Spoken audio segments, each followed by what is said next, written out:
Kemakmuran sesebuah negara bertitik tolak daripada perpaduan.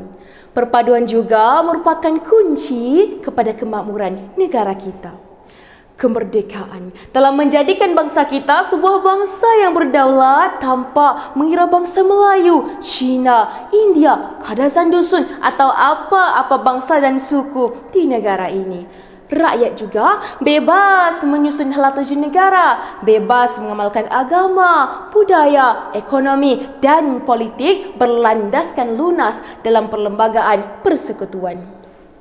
Dengan nama Allah yang Maha Pemurah lagi Maha Mengasihani, sekalung apresiasi buat penderaju acara, barisan panel hakim yang sentiasa berasimilasi dengan kebenaran, penjaga masa yang sentiasa cakna dengan randiknya, div kehormat yang saya hormati, seterusnya warga intelektual penerus aspirasi negara. Assalamualaikum warahmatullahi wabarakatuh dan salam perjuangan di bumi Tuhan.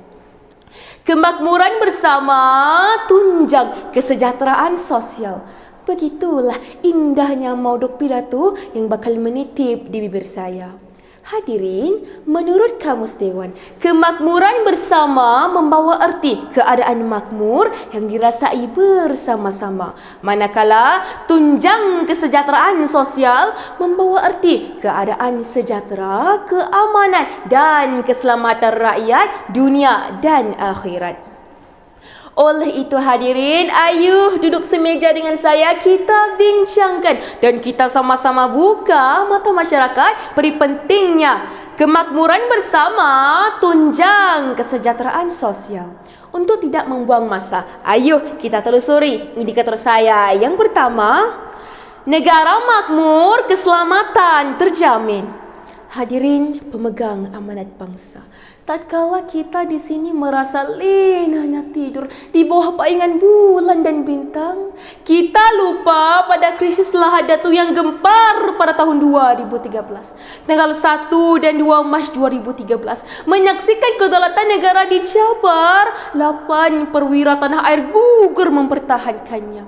Bumi Lahadatu dan sempurna berbanding darah kerana senjata api dari kumpulan penceroboh dari selatan Filipina yang memuntahkan pelurunya menembusi tubuh anggota polis di Raja Malaysia.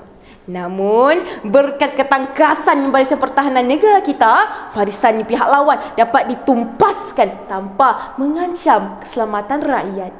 Demi kemakmuran yang ingin dipertahankan, pertumpahan darah terpaksa disaksikan. Jika bukan kemakmuran yang dijadikan impian, sudah tentu lebih banyak darah yang bakal tumpah. Lalu nikmat sejahteranya bakal terletak di mana? Sedarlah anak muda kita bangkit, masa tidak akan menunggu kita. Jika kemakmuran tidak mampu kita pupuk dalam diri, lalu wawasan makmur 2030 bakal direalisasikan oleh siapa? Sidang penonton yang santun. Indikator saya yang kedua, kemakmuran pelonjak ekonomi negara. Dengan keamanan terdapatlah kebahagiaan dan kemakmuran, maka bertambahlah kekayaan negara. Begitulah baik-baik kata yang diungkapkan oleh Tunku Abdul Rahman Putra Al-Hash.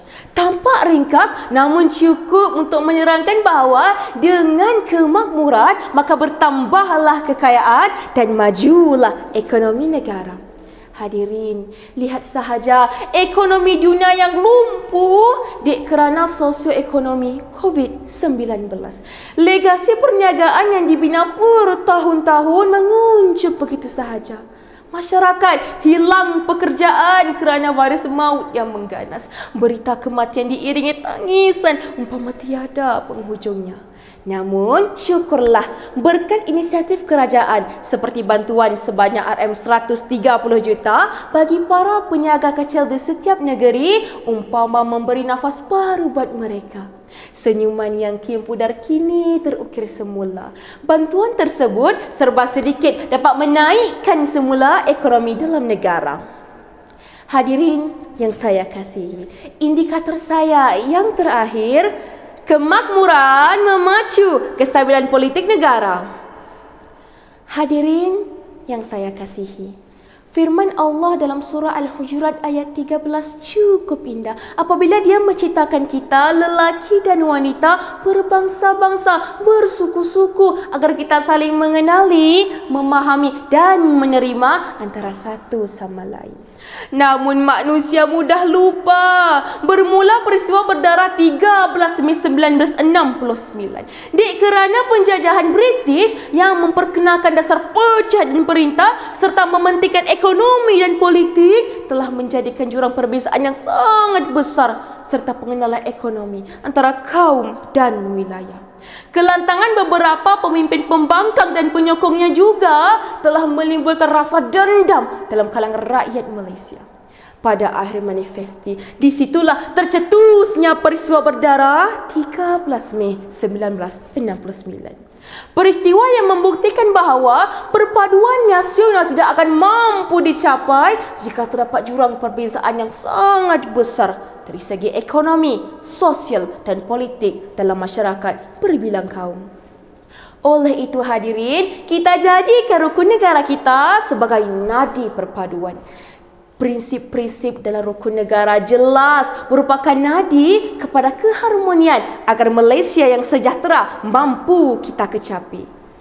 Sidang penonton yang saya kasihi, kita seharusnya saling bekerjasama dan menyokong penuh usaha kerajaan dalam membasmi perkara-perkara yang membawa kepada suasana tidak harmoni dan negatif dalam masyarakat.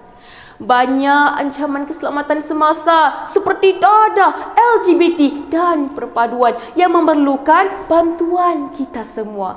Usahlah kita menjadi individu yang lepas tangan dan menyerah bulat-bulat kepada pihak bertanggungjawab.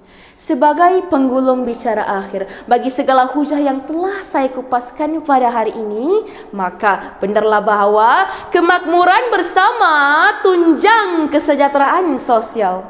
Dayung sudah di tangan, sampan sudah di air. Bangkitlah para belia, kita bulatkan tekad, kuatkan semangat agar mimpi menjadi realiti. Sekian sahaja dari saya, Sri Kandi Negara mengundur diri.